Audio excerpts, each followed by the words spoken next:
2025 সালে কতগুলো রাশি লগ্নের এডুকেশন একটু খারাপ হওয়ার চান্স থাকছে। বাজে বন্ধুত্ব, বাজে প্রেম বা বাজে সম্পর্কে তারা জড়িয়ে পড়ে। কিছু কিছু স্টুডেন্টস যে পরীক্ষা হলে গিয়ে খাতায় ঠিক মতনভাবে যেটা পড়েছে সেটা প্রপারলি লিখতে পারে না, সিলি মিস্টেক করে ফেলে। টাইম ম্যানেজমেন্টের অভাব, কোন সাবজেক্টে কতটুকু সময় দেবো, কতক্ষণ কোন জায়গায় পড়াশোনা করব, কোন জায়গায় কোন টাইমটা দেবো, সেই বোঝাপড়ার একটা অভাব থাকে। আত্মীয় স্বজন, পরিবার পরিজন, প্রতিবেশী, এদের সাথে অনেক সময় সম্পর্ক খারাপ হয়, শত্রুতার যোগ তৈরি হয়। অনেক সময় দেখেছি যে বাড়িতে অশান্তি, গোলযোগ, পিতামাতার মধ্যে অশান্তি, বাড়ির মেম্বারদের মধ্যে অশান্তি, সেটা স্টুডেন্টসদের কেরিয়ারকে হ্যাম্পার করে। রেজাল্ট খারাপ হওয়ার জন্য এটা অন্যতম একটা দায়ী ফ্যাক্টর।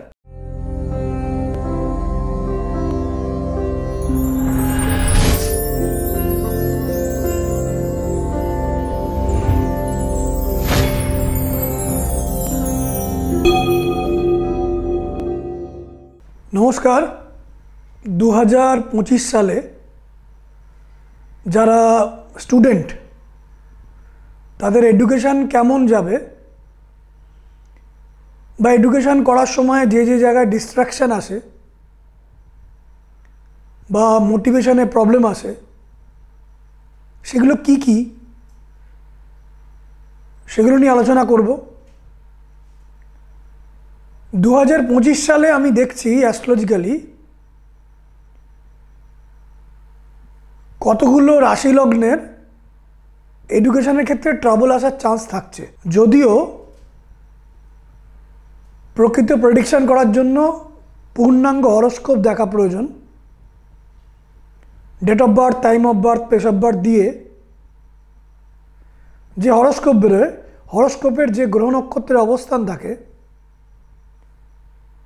তার থেকে যে ডেটা আমরা পাই সেখানকার প্রেডিকশানই কারেক্ট হয়, কিন্তু রাশি লগ্নের হিসাবও বেশ কিছুটা মেলে। 2025 সালে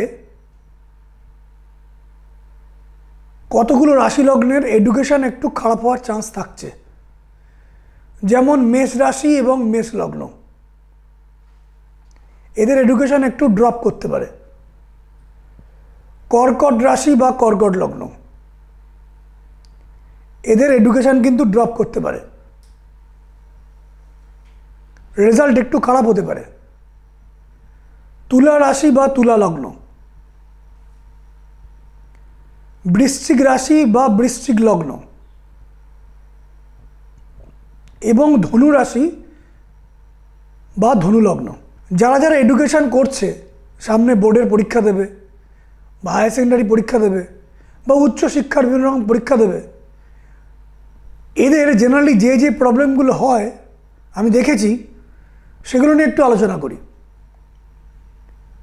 প্রথমত, স্টুডেন্টসদের অনেক সময় শরীর স্বাস্থ্য পারমিট করে না, শরীর পারমিট করতে চায় না, উইকনেস চলে আসে এবং সেই সময় সে একটু স্লো হয়ে যায়, অসুস্থতা চলে আসে এবং ওভার স্লিপিনেস চলে আসে, মানে পড়তে পড়তে ঘুমিয়ে পড়ে বা অতিরিক্ত ঘুম, এই এক ধরনের প্রবলেম হয়। আর এক ধরনের প্রবলেম দেখেছি যে পরীক্ষা হলে গিয়ে খাতায় ঠিক মতনভাবে যেটা পড়েছে সেটা প্রপারলি লিখতে পারে না, সিলি মিস্টেক করে ফেলে। নেক্সট যে প্রবলেম দেখেছি স্টুডেন্টসরা করেন, একটা এক্সাম ফোবিয়া থাকে। পরীক্ষা হলে কি হবে, কি লিখব, কি উত্তর দেবো, ভুল কিছু হয়ে যাবে কি না, পারফরমেন্সের প্রবলেম আসে, ফিয়ার কমপ্লেক্স আসে।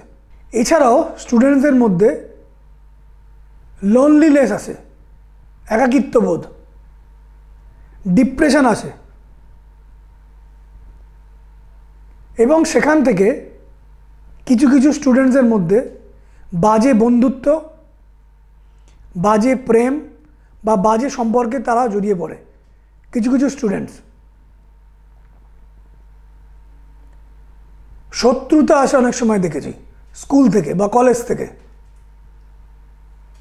বা অনেক সময় ঊর্ধ্বতন কর্তৃপক্ষ টিচারদের সঙ্গে মনোমালিন্য হওয়ার চান্স থাকে, সম্পর্ক খারাপ হওয়ার চান্স থাকে স্টুডেন্টসদের মধ্যে। আত্মীয় স্বজন, পরিবার পরিজন, প্রতিবেশী, এদের সাথে অনেক সময় সম্পর্ক খারাপ হয়, শত্রুতার যোগ তৈরি হয়। অনেক সময় দেখেছি যে বাড়িতে অশান্তি, গোলযোগ, পিতামাতার মধ্যে অশান্তি, বাড়ির মেম্বারদের মধ্যে অশান্তি, সেটা স্টুডেন্টসদের কেরিয়ারকে হ্যাম্পার করে। রেজাল্ট খারাপ হওয়ার জন্য এটা অন্যতম একটা দায়ী ফ্যাক্টর। যে ফ্যাক্টরগুলো বললাম এটা অন্যতম বড় ফ্যাক্টর। বাড়িতে অশান্তি, বাড়িতে গোলযোগ, বাড়িতে বিভিন্ন মেম্বারদের মধ্যে চেঁচামেচি, ঝগড়াঝাটি, সেখান থেকে একটা ইনফিরিয়রিটি কমপ্লেক্স চলে আসে। নেক্সট দেখেছি স্টুডেন্টসের মধ্যে টাইম ম্যানেজমেন্টের অভাব। কোন সাবজেক্টে কতটুকু সময় দেবো, কতক্ষণ কোন জায়গায় পড়াশোনা করব, কোন জায়গায় কোন টাইমটা দেবো, সেই বোঝাপড়ার একটা অভাব থাকে। নেক্সট থাকে দেখেছি লো মোটিভেশন বা অ্যাটেনশানের প্রবলেম, ডিস্ট্রাকশান হয়ে যায়, পড়াশোনা করতে করতে ডিস্ট্রাক্ট হয়ে পড়ে, কনসেন্ট্রেশন প্রপার দিতে পারে না। স্টুডেন্টসের প্রবলেমগুলোর মধ্যে এটা অন্যতম বড় প্রবলেম। অনেক সময় তারা যে সাবজেক্টগুলো পড়ছে সেই সাবজেক্টগুলো তারা এনজয় করতে পারে না, প্রপারলি সাবজেক্টকে রিভাইজ করে না, প্র্যাকটিস করে না, পুনরায় প্র্যাকটিস করে না, পুনরায় রিভাইজ করে না, ভুলে যাওয়ার প্রবণতা থাকে। যে পড়াটা পড়লো সেটা ভুলে গেল, এবং পুওর হ্যাবিট কিছু থাকে যেটা কেরিয়ারকে ডিস্টার্ব করে। এই এতগুলো প্রবলেম, প্রায় 16-17খানা প্রবলেমের আমি কথা উল্লেখ করলাম। শরীর স্বাস্থ্য, উইকনেস, ঘুমিয়ে পড়া, পরীক্ষা হলে গিয়ে ভয় পেয়ে যাওয়া, লো মোটিভেশন, ডিস্ট্রাকশন, কনসেন্ট্রেশনের অভাব, লোনলিনেস, মেন্টাল ডিপ্রেশন, সেখান থেকে বাজে বন্ধুত্বের সঙ্গে যোগাযোগ, কোনো প্রেমজ সম্পর্কে জড়িয়ে পড়ে সেটা কেরিয়ারকে এফেক্ট করা, শত্রুতা, বন্ধুবান্ধব এবং ঊর্ধ্বতন কর্তৃপক্ষ বা টিচারদের সাথে মনোমালিন্য হওয়া, এই প্রবলেমগুলো আসে। আবার কিছু স্টুডেন্ট দেখেছি তারা ওভার কনফিডেন্স তাদের মধ্যে থাকে, সব কিছু পরীক্ষা হলে গিয়ে করে দেবো, কিন্তু পরীক্ষা হলে গিয়ে করতে গিয়ে দেখে সব কিছু লিখতে পারছে না। তো কোন কোন রাশি লগ্নের জন্য কি কি সমস্যা আসতে পারে সেটা আমি আপনাদেরকে জানিয়ে দিচ্ছি, এবং সেই সমস্যাগুলো থেকে উদ্ধারের জন্য রেমিডিয়াল মেজারমেন্টও আছে।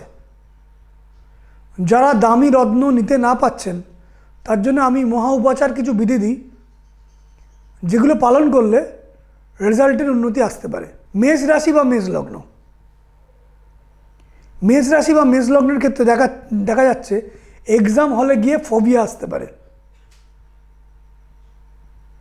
এক্সাম হলে গিয়ে একটা ভয় সঞ্চার হতে পারে, এক্সাম হলে গিয়ে টেনশন অ্যাংজাইটির মধ্যে তারা পড়ে যেতে পারে, টিচার্সদের সঙ্গে মনোমালিন্য হওয়া, স্লো অ্যাটিটিউড হয়ে যাওয়া, করছি করব, স্টেডিনেস কমে যাওয়া এবং ওভার স্লিপিনেস, এটা মেষ রাশি বা মেষ লগ্নের জন্য। নেক্সট রাশি কর্কট রাশি বা কর্কট লগ্ন। এদের ক্ষেত্রে শরীর স্বাস্থ্যের দিকে বিশেষ খেয়াল রাখতে হবে। 2025 শরীরের উপর কিন্তু এফেক্ট পড়তে পারে, অসুস্থতা আসতে পারে, ঠিক পরীক্ষার আগে অসুস্থ হয়ে পড়লো, এই বিষয়ে বিশেষ কেয়ারফুল হতে হবে। বাড়িতে কোনো গোলযোগ আসা, বাড়ির মেম্বারদের মধ্যে অশান্তি, সেটা কর্কট রাশি কর্কট লগ্নের জাতক জাতিকাদের কেরিয়ারকে, এডুকেশনকে হ্যাম্পার করতে পারে। No attention, no concentration, distraction, মোটিভেশনের অভাব, কর্কট রাশি কর্কট লগ্ন। টাইম ম্যানেজমেন্টের অভাব, কর্কট রাশি এবং কর্কট লগ্ন। এবার চলে আসি তুলা রাশি বা তুল লগ্ন। এদেরও কিন্তু রেজাল্ট ড্রপ করতে পারে। কোন কোন বিষয়ে খেয়াল রাখতে হবে? কনসেন্ট্রেশনের অভাব, মোটিভেশনের অভাব, বাজে সম্পর্কে জড়িয়ে পড়া, প্রেমজ কোনো রিলেশনের মধ্যে জড়িয়ে পড়া, শত্রুতা আসা, ঊর্ধ্বতন কর্তৃপক্ষ টিচারদের সঙ্গে গোলযোগ আসা, এবং যে সাবজেক্ট তারা পড়ছে সেই সাবজেক্টগুলোকে এনজয় না করতে পারা। নেক্সট চলে আসি বৃশ্চিক রাশি বা বৃশ্চিক লগ্ন। ভুলে যাওয়ার প্রবণতা, ভুলে যাওয়া, লো মোটিভেশন, কনসেন্ট্রেশনের অভাব, মিস্টেক হয়ে যাওয়া, পরীক্ষার খাতায় মিস্টেক করে ফেলা, সিলি মিস্টেক, এবং প্রপারলি পড়াশোনার প্রতি সময় না দেওয়া, তার জন্য রেজাল্ট ডিস্টার্ব করতে পারে। ধনু রাশি বা ধনু লগ্ন, বাড়িতে কোনো গোলযোগ আসা, পুয়োর কিছু হ্যাবিট, যে হ্যাবিটগুলো পড়াশোনাকে সেই মাত্রায় উন্নতি করতে বাধা তৈরি করছে। লোনলিনেস, ধনুরাশি ধনুলগ্ন, নো রিভাইজ, নো প্র্যাকটিস।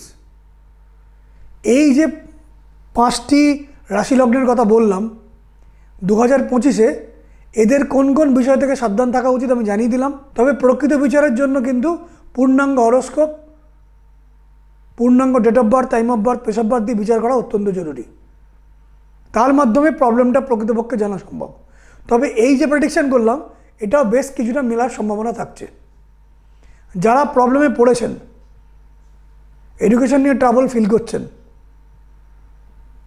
তাদের জন্য কিছু উপায়ও আছে। উপায়ের মাধ্যমে, রেমেডির মাধ্যমে তারা যে প্রবলেমে পড়েছেন অধিকাংশ ক্ষেত্রেই সেই প্রবলেমগুলো থেকে বার করে আনা সম্ভব। নমস্কার।